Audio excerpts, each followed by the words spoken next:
Hello beautiful soul! Welcome back to my channel. This is Meisha Ame from Japan, Kabayan Virgo. This reading is for you. Tingnan natin ang iyong December 21 to 27. Maraming salamat muna sa aking mga subscriber, new subscriber, cross-watcher, at sa mga bagong pasok dyan. Welcome na welcome kayo sa bahay ni Ate Aimee. Salamat din sa nakakataba ng puso ninyong mga comments at sa mga nagpa-personal reading.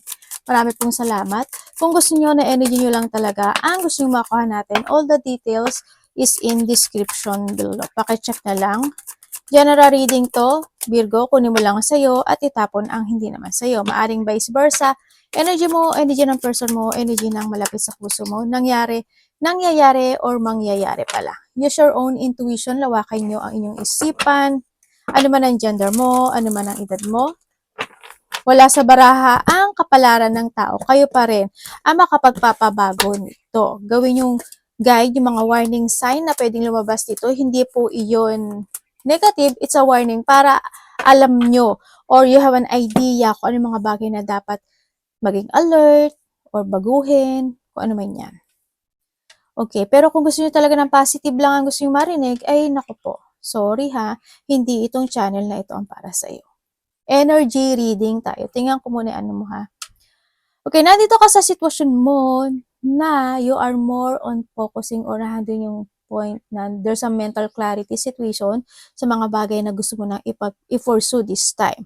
May mga sitwasyon na uumpisahan o mga bagay ka na nagiging nandun yung actions or yung challenge or na mga bagay ka na makikipagsapalaran this time sa nakikita ko sa dito. Mas more kang aware sa mga bagay-bagay mo this time kahit na minsan nakakaramdam ka ng painful situation or you're feeling pain or kahit na minsan is nawawalan ka ng pag-asa sa buhay pero alam mo kung ano at paano gawin itong sitwasyon. Yun nga lang, syempre, alam mo yung kahit na nasa ano ka is, nasa sitwasyon ka na pagiging matatag o pagiging, hindi yung strength mo in the situation, may mga pumapasok pa rin na katanungan sa isipan mo, parang may mga self-questioning ako nakikita, may mga on and off action pa rin syempre. May mga bagay na pinipilit o pinagpupursigahan mo at pinagtsatsagaan mo or handun yung you want to keep to fight dun sa bagay na yun o sa sitwasyon na yun. Pwedeng physical, emotional, mental, or in your situation. Pwedeng ganon. Yun ang nakikita ko sa'yo dito.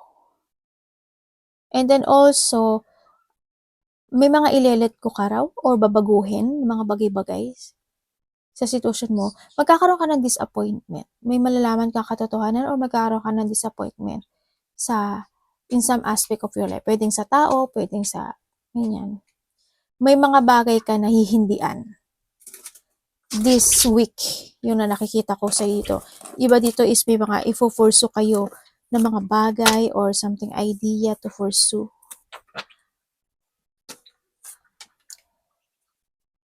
Meron kang Cancer, Libra, Sagittarius, Gemini. 16, 17, 20, 22, 18.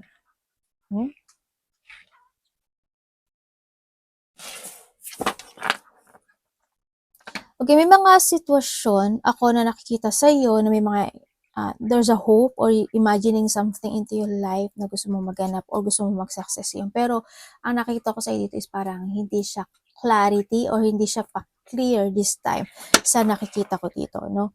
Yun. So, iba sa inyo is yung pag-iisip kasi yun, ano? Yan. Or maybe kaya hindi pa yung clarity kasi may mga need to progress pa, may mga bagay pa na dapat unahin, bago yun, pwedeng ganun sa iba. No, iba si Joyce may mga alaga kayong ibon, pusa, or aso, or sa animal lover, iba. Yung iba naman sa inyo is may thinking about something celebration. Pwedeng halimbawa, may mga celebration, maaari magda-doubt ka doon, or pupunta ba ako or hindi? A-attend ba ako or hindi? Makipag-celebrate ba ako or hindi? Pwedeng nahadon ka sa point na yon. Iba sa inyo, you are in a networking, or maybe mga pupuntahan kayo na mataong lugar, or there's a group, or may mga outdoor situation din ako na nakikita. Pwedeng ganun, pagdadalawang isip sa mga bagay-bagay. May mga decision making ako na nakikita or magkakaroon ka doon ng choices in life this time. Iba sa inyo is magkakaroon ka ng pagpaparaya or pwedeng, ay, sila na lang, okay, okay lang ako dito, ganyan. Pwedeng ganun, o kaya magpaparaya ka in some aspect of your life. Iba dito is, this is separation. Pwedeng isa-separate mo yung sarili mo sa iba or yung tao na to isa-separate niya sa'yo. Ano yun? Ano yun? Isa-separate niya yung sarili niya sa'yo. Engot talaga, no? Yung na nakikita ko dito. May mga transformation or nahandun ka sa magpo-focus ka to start something into your life, to success. Pero pwede rin kasi na ano, no, pagpapaliban. May mga bagay na nagkakaroon na pagpapaliban. Yun. And then also, transformation is coming or something want to transform. Pwedeng sa sarili mo, pwedeng sa mga bagay-bagay o sitwasyon, pwedeng ganun. Medyo imagination ka. Ano yun? Mahilig ka mag-imagine.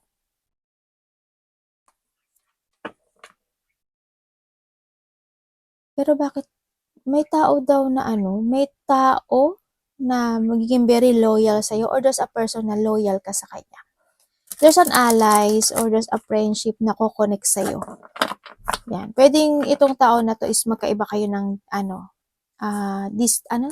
magkaiba kayo ng place. Pwede na sa ibang bansa siya, ibang probinsya, or nagkaroon kayo ng separate way. Pwedeng ganun.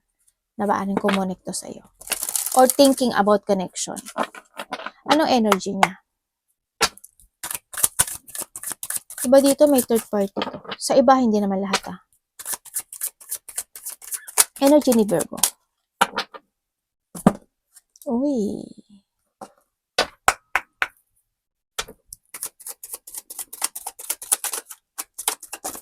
Energy niya? Natawa ako dun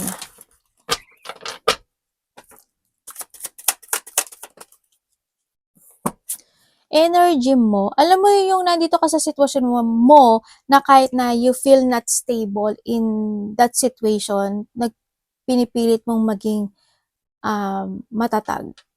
Yun ang nakikita ko sa'yo. Maraming tumatakbo, waram ang gulo ng isip mo, no? Yan, iba dito medyo magulo, daming iniisip, ganyan. Ang energy mo rin sa nakikita ko dito is, hindi ko alam, may sakit ka ba?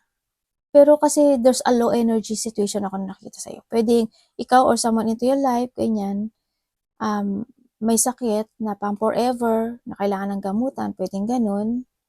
Sa iba naman sa inyo, is, ang nakikita ko dito is, marami ka daw i-imaginein. Pwedeng may mga papantasizing ka, imaginein, ganyan, na mga bagay-bagay. Also, energy mo is thinking about, alam mo yung very supportive ka namang tao sa nakikita ko sa'yo dito. Pero alam mo yung minsan na hindi ka ganun na nagmamadali sa isang sitwasyon mo sa buhay. Sa sitwasyon mo sa buhay, talagang pinag-iisipan mo siya.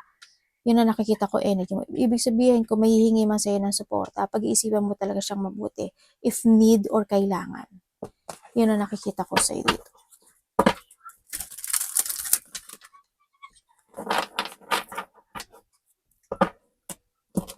Anong parating kay Virgo?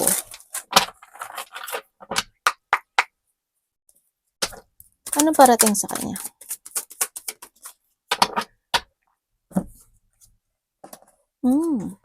Okay.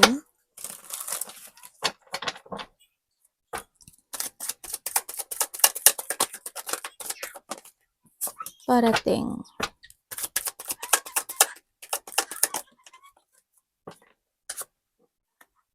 Anong ibig sabihin nito, universe?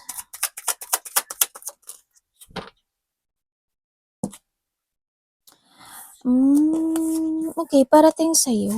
Parating sa'yo dito, meron ka daw iniisip na gusto mong ma-achieve or may iniisip ka na isang kapamilya, pwedeng ganon, or a relationship. Yun ang nakikita ko sa'yo dito. Kasi, ang nakita ko dito sa'yo parang you feel incomplete. Gano'n, parang feeling mo parang may kulang, gano'n, ang nakikita ko sa'yo ito. Parating din sa'yo, kasi lungkot ito, eh, 'no. Siguro this week makakaramdam ka ng konting frustration, puwedeng gano'n, puwedeng makaiisip ka ng mga negative thought this week. May mga bagay ka na sana ganito, sana gano'n, sana ganyan, sana kung ano man 'yan. Nandun ka sa point na 'yon, 'no, ang nakikita ko dito.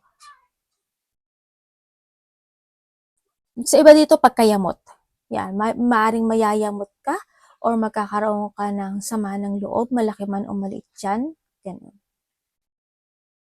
Dito kasi sa sitwasyon mo mas pinipili mong mag-isa, alam mo 'yun, mas pinipili mo yung sarili mo or mas pinipili mo maging, ah, ah, peace of mind, gano'n sa nakita ko dito. May hinihintay ka rin ano, parating din sa'yo sa iba sa inyo. Sa iba sa inyo is there's a good news, ganyan. May good news na magaganap ang mangyayari or a little bit of achievement at a little lang talaga yan. Kasi ang sinasabi kasi dito is need to progress eh. Ganun. Yung may mga sitwasyon daw na kailangang isaayos, may mga sitwasyon daw na kailangang i-transform or kailangan na i-move, ganyan. Ang sinasabi dito. May mga bagay na need to release.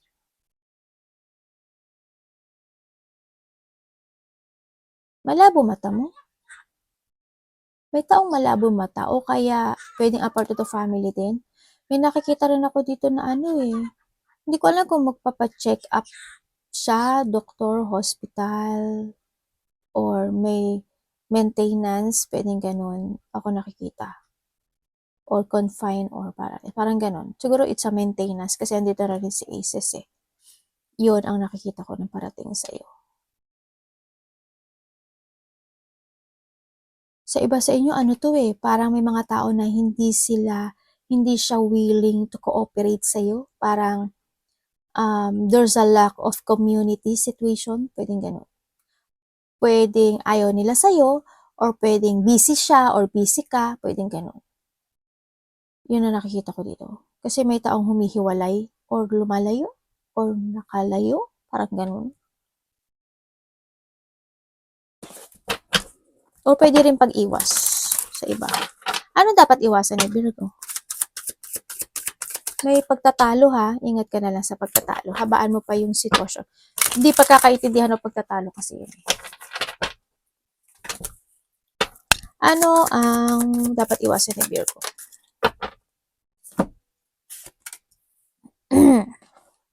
Ano yung lalamunan ko? Natutuyuan na ako. Uy.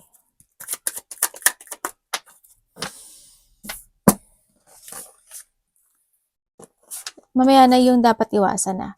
Okay, dito sa sitwasyon, may gusto kang meron kang gustong buuin na isang sitwasyon sa buhay mo. Ibig sabihin, nagkakaroon ka ng idea or may gusto kang umpisahan or may opportunity parang tumatahak sa'yo o naiisip mo.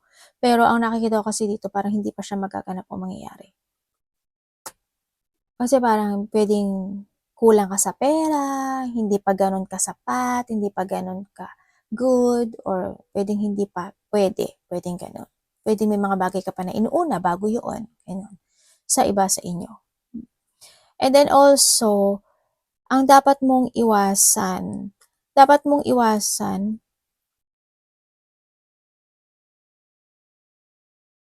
yung hindi mo i-enjoy yung sarili mo. Ganyan. Ang sinasabi dito, kailangan mo rin na mag-enjoy, mag-go out ka, ganyan. Makipagsalamuha ka sa ibang tao, sa mga mahal mo sa buhay, gano'n. Kumbaga, wag ka lang dun sa cycle mo ng buhay mo. O alam ko na kontento ka na sa buhay mo na meron ka sa ngayon. Pero syempre, enjoy life. Kung masaya ka na being you, being alone, being a person who love you lang, okay lang din naman yun. Pero minsan, syempre, kung kinakailangan mong lumabas ka, magsimba ka, lumabas ka paminsan-minsan, ganyan. Iwasan mo rin yung malungkot or umiwas or yung mga tao na hindi nagsi-same page sa'yo, umiwas ka na lang do'n. Sa nakikita ko dito, iwasan mo yung mga taong matataas ang pride or mataas ang pride, pwede rin yun sa iba sa inyo. Iwasan mo yung mga bagay na i-delay.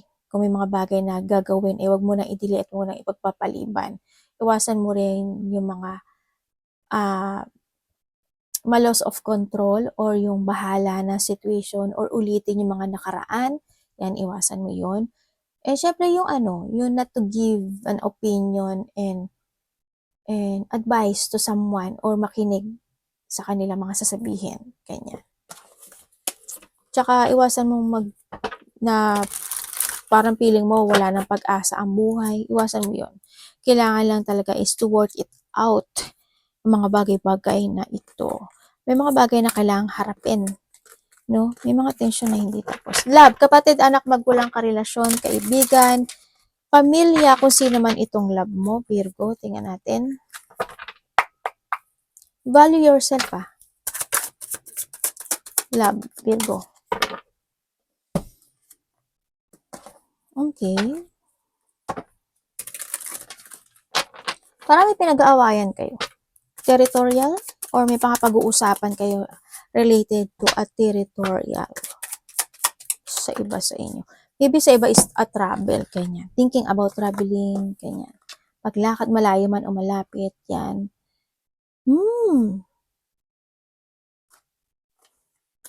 Iba dito related to sa family, Kung kayo is single, is may makikilala ka daw na isang tao na pamilyado na. Patay tayo dyan. Or may karelasyon na tong tao na to. Ingat ka na lang. Nasa sa'yo na to. Diba? Pero, may paglihim kasi, pwedeng ilihim niya to first sa'yo. Ganyan. Pero, wag agad magtiwala. Kasi, at the end, baka masaktan ka lang. Baka pagsisihan mo. Trust your intuition. Okay, sa mga nagkahiwalay. Gusto niya ng apology sa'yo. Oo, nagkaroon na ng separation. Pero gusto niya ng isa pang pagkakataon na buuin itong relasyon na ito. Yun na nakikita ko they thinking of you every night. Nahahatak siya ng nakaraan. Ando yung sitwasyon na nagkakaroon siya ng pagsisisi or binabangungot na siya sa kanyang nakaraan. Parang ganun sa nakikita ko sa kanya dito. Gusto niya pa ng isa pang pagkakataon sa iyo. Oo, sa kanya is this tension is hindi pa totally tapos. Pero hinihiling niya na magkaroon ng isa pa. Sabi niya gano'n, isa pa, please. One more chance, please. Or maybe this is you.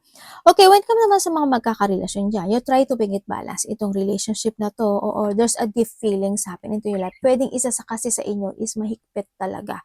No? Or nagiging, either, hindi man siya perfectionist, pero ang gusto niya is maging okay ang lahat. Pwedeng gano'n. Pwedeng naghihigpit, or may pagkamahigpit. Ganyan. Pwedeng sa pera, or any situation in life. Yun nakikita ko sa inyo. You value each other, nagiging very emotional lang or overthinking or may mga bagay lang na ini-imagine or ini-illusion ang bawat isa sa inyo. Pero nahandun yung good foundations in life. May mga worried ang isa sa inyo or maybe in this relationship may mga worrying situation. Ako na nakikita sa iyo. Maari din isa sa inyo is hindi na pagkakatulog, nagigising talaga, no? Nagigising sa kalagitnaan ng gabi, ganyan. Handun din yung sitwasyon na hindi kayo totally, pwedeng hindi ganun. Open man kayo sa isa't isa, pero hindi lahat kasi sinasabi. Alam mo yun? Parang either siya or ikaw is medyo may konting pag-hide ng feelings or mga kahit na gustong sabihin hindi masabi, pwedeng ganun. Yan. Halimbawa, nalulungkot siya, hindi na niya sinasabi sa iyo. O kaya siya, nalulungkot siya, hindi na niya sinasabi sa iyo yun. Parang kinikim-kim na lang niya. Parang siya na lang yung nakakaalam. Yun. Money ni Virgo. Ingat na lang din, kasi maaring magkakaroon na hindi pagkakaintindihan dito. Ganyan. Pwedeng konting conflict lang. Ganyan. Sa iba sa inyo, kung may third party, alam nyo na ang gagawin nyo dyan. money ni Virgo.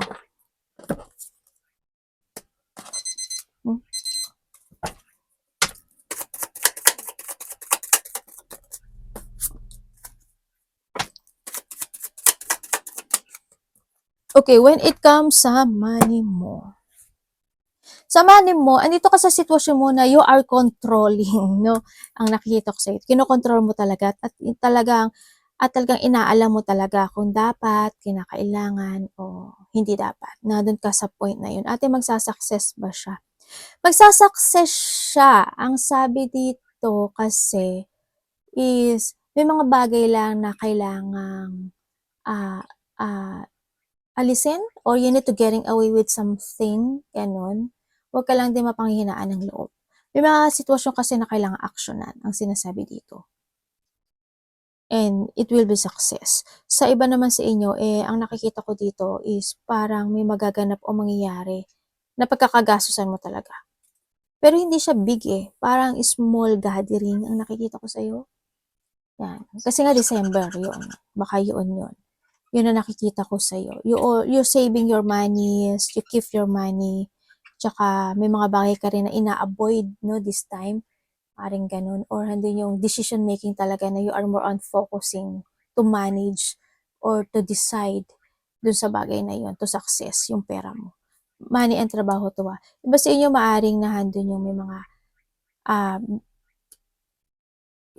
parang meron kayong inililid, pwedeng may business ka, o may mga, you are a leader, or may mga inililid ka na bagay. Yan, kung saan man yan.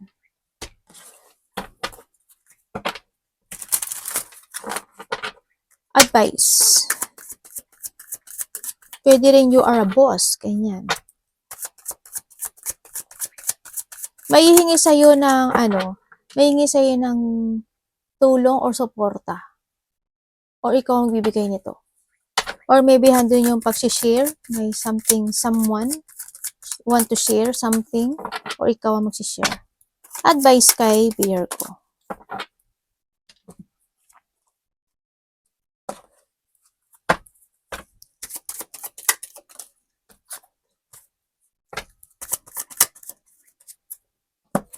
May tao, tawa ako dito. Mamaya ni advice Parang nakita ko kasi dito may tao daw nahihingi, may taong kakausap sa iyo. May taong kakausap sa iyo, bata to. May hihingin siya sa iyo. Mas bata siya sa iyo pala. Baliktad. Ay tama. Tama naman sinabi ko. Mas bata siya. Pwedeng kabata mo kapatid, anak mo, basta pwedeng kahit 1-year-old lang yung edad na bata sa iyo. May tao nakakausap sa iyo and may hihilingin siya sa iyo. Yun ang sinasabi niya. Or pwedeng bibigyan mo siya. Ay kasi Pasko nga. Diba? Yun ang nakikita ko dito. Ang nakikita ko rin dito sa'yo is magkakaroon ka ng mga new communication with someone. Ganyan. 2, 3, 4. Ayan. Basta may mga new communication or new connection situation ako nakikita sa'yo. Talaga natin ka sa point na you're putting a guard when it comes to yourself. Ganyan. Pwede rin na matipid kang magsalita. Pwede rin na pinipigilan mo yung sarili mo sa mga bagay-bagay, ganyan. Kung saang aspeto ng buhay mo yan. Okay, what comes sa advice. Trust your intuition, pursue your idea, kung may mga project, ganyan. Kailangan mo daw pursige or magtiyaga, or you need to keep fighting sa mga bagay na kinakailangan mo i-fight. Huwag ka daw mapanghihinaan ng loob. Tandaan mo palagi, Virgo, na you are the survivor, no? And then, syempre, enjoy your life. Enjoy your life. And then, ang sinasabi rin na try to make it balance. Huwag ka magpapaabuso or huwag mo abusuduhin yung sarili mo. Ang sinasabi rin dito, kung may mga worried ka, huwag kang masyadong mag-worried. And be strong. And you need to speak out din. Sinasabi rin dito. And alam ko na may mga point ng buhay mo na napapagod ka na, pero sabi dito is more on wiser and more on stronger ang kinakailangan sa iyo. Yun ang sabi dito. Huwag kang ma-exhaustion o ma-burn out. No? Kasi isang-isa na lang. You will be successful. There's a victory and success happen to your life. Arigato naman si God bless.